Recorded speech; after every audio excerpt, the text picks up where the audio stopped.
안녕하십니까. 성심교회 청년공동체 여러분, 조현기 목사입니다. 우리는 구원을 받는 참된 신앙의 증거에 대해서 함께 나누고 있습니다. 오늘 12번째 시간인데요. 말씀 두 구절을 읽고 시작하도록 하겠습니다.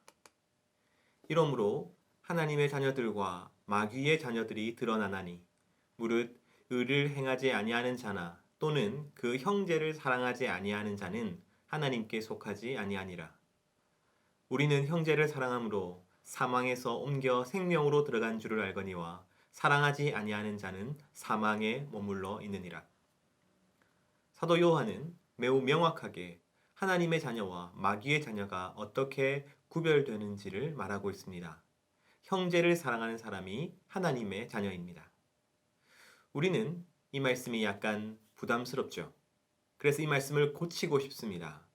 사랑하지 아니하는 자는 마귀의 자녀들이 아니라 미성숙한 사람입니다. 또는 성숙한 사람이 형제를 더 사랑합니다. 이렇게 고치면 훨씬 더 받아들이기가 쉬울 것 같습니다.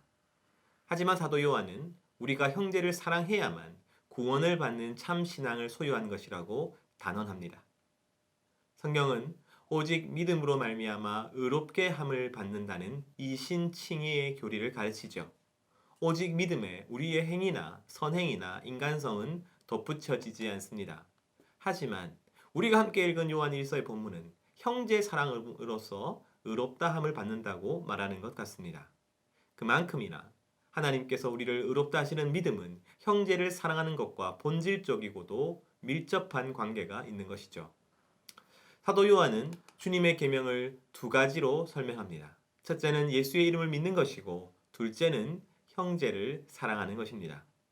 그의 계명은 이것이니 곧 그 아들 예수 그리스도의 이름을 믿고 그가 우리에게 주신 계명대로 서로 사랑할 것이니라.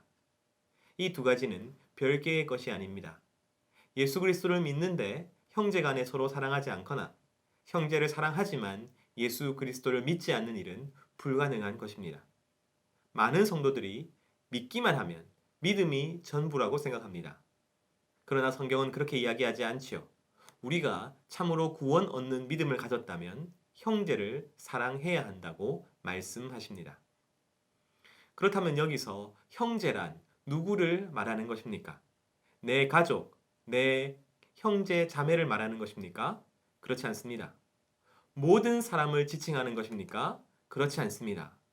성경은 하나님께서 모든 사람의 아버지라고 말씀하지 않으십니다. 오직 하나님께로서 난 자녀들만이 하나님을 아버지라고 부르며 하나님은 그들만의 아버지가 되십니다. 그렇다면 한 아버지를 모시고 있는 성도들이 우리의 형제들인 것이죠. 우리 교회에서 또한 하나의 공교회 안에서 신앙생활하는 성도들이 우리의 형제 자매인 것입니다. 2008년 영화 세븐 파운드에는 한 사람에게 각각 장기를 기증받은 7명이 등장합니다. 그들 중 2사람이 만나는 장면이 인상적입니다. 당신도 받았습니까? 예, 저도 받았습니다. 당신도 나처럼 그 사람에게 받았군요. 이러한 대화를 나누는 사람들은 세상 그 누구도 알지 못하는 그들만의 유대감을 가지고 있습니다. 같은 사람으로 인해 살아났다는 공통의 경험이 있었던 것이죠. 그 자리에서 7사람은 서로를 적대시할 수 없습니다. 서로 개성의 차이를 강조할 수 없습니다. 그들에게는 압도적인 공통 분모가 있기 때문입니다. 생명을 위한 희생적인 사랑을 공통으로 받았기 때문에 서로 간에 그 사랑을 기꺼이 드러내야 하는 것이죠. 바로 이것이 그리스도 안의 형제를 사랑해야 하는 이유입니다. 그리스도 안의 형제란 인종, 세대, 나이, 출신, 계급, 성향, 성별 그 어떤 것도 아니라 오직 예수 그리스도로 인하여 생명을 얻은 사람을 가리키는 것입니다. 하나님을 아는 지식이 증가하면 증가할수록 우리는 하나님이 사랑이심을 알게 됩니다. 하나님이 사랑이심을 알게 된 사람은 자신이 하나님의 그 사랑을 받은 존재라는 사실을 발견하고 자기 존재에 대한 더 깊은 확신에 이르게 됩니다. 바로 그때 형제를 보는 눈이 열립니다. 그리고 그 형제를 보며 저 사람에게도 하나님께서 베푸신 은혜가 있구나. 그것을 깨닫게 되는 것이죠. 그리고 그 형제 안에서 하나님의 은혜를 발견하게 되는 것입니다. 그리고 그들을 더 깊이 사랑하게 됩니다. 자녀들아, 우리가 말로 혀로만 사랑하지 말고 행함과 진실함으로 하자. 그러므로 우리는 형제들을 행함과 진실함으로 사랑해야 합니다. 사도 요한은 우리에게 형제를 죽기까지 사랑해야 한다고 말하지요. 그가 우리를 위하여 목숨을 버리셨으니 우리가 이로써 사랑을 알고 우리도 형제를 위하여 목숨을 버리는 것이 마땅하니라. 교회란 예수 그리스도의 사랑으로 하나가 된 형제 자매의 공동체입니다. 그러므로 교회 안에서 사랑이 아니라면 행동하지 마십시오. 사랑이 아니라면 말하지 마십시오. 교회에 대해서 생각할 때 예수님과 함께 신앙생활하는 형제 자매들을 사랑하는 마음이 아니라면 그 생각을 멈추십시오. 사랑이 아니라 미움, 원망, 짜증이 난다면 그 생각 또한 그만두십시오. 형제 자매의 사랑은 가르치려는 사랑이 아닙니다. 윽박지르는 사랑도 아닙니다. 존중하는 사랑이며 이해하는 사랑이고 피차 복종하는 사랑입니다. 오직 사랑을, 그리고 먼저 사랑을 선택하려 노력하십시오. 코로나19는 이러한 형제 자매됨의 도전이 됩니다. 함께 자유롭게 모이지 못하는 상황과 극단적인 정치적인 견해의 차이와 관점의 차이가 우리를 더욱더 고립시키고 있습니다.